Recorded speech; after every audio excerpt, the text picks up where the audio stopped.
રાજકોટ અને કોઠારિયા સોલ્વેન્ટ્સ હોટલ સામેથી એક બોલેરો પિકઅપ ગાડીમાંથી એક આરોપીને જિલેટિન અને ડિટોનેટર અને અન્ય વિસ્ફોટક સામગ્રી સાથે અટક કરવામાં આવેલ છે. આ જે આરોપી છે દોલાભાઈ રઘુભાઈ મીર, એ જાતે ભરવાડ છે અને મૂળ રહેવાસી ચુડા સુરેન્દ્રનગરનો છે અને હાલ રહેવાસી કોઠારિયા સોલવેન્ટનો હતો. એ સુરેન્દ્રનગરના રહેવાસી હીરાભાઈ ઉર્ફે હિરેન અલગોતર થાનગઢના રહેવાસી છે. એમના કહેવાથી મિતુલ નામના આરોપી પાસેથી એક્સપ્લોઝિવ સામાન લાવતો હતો અને તે દરમિયાન રાજકોટ શહેર ક્રાઇમ બ્રાન્ચ દ્વારા એમને ઝડપી પાડવામાં આવેલ છે. અને એ જે આરોપી હતો એમની પાસેથી 12 જિલેટિન સ્ટિક, જેનો વજન આશરે 1500 કેજી છે, અને બ્લાસ્ટિંગ કેબલના 30 બંડલ અને એક્સપ્લોઝિવ ડિટોનેટરના નગ 4000 એમની પાસેથી બરામદ કરવામાં આવેલ છે.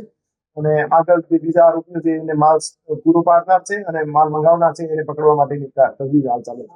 આ જે આરોપી જેને ઝડપી પાડવામાં આવેલ છે દોલાભાઈ રઘુભાઈ મીર, એની પાસે કોઈ પણ પ્રકારના આધાર પુરાવા, લાયસન્સ એક્સપ્લોઝિવ કેરી કરવાના હતા નહીં. એના કારણે એના વિરુદ્ધ ગુનો દાખલ કરવામાં આવેલ છે.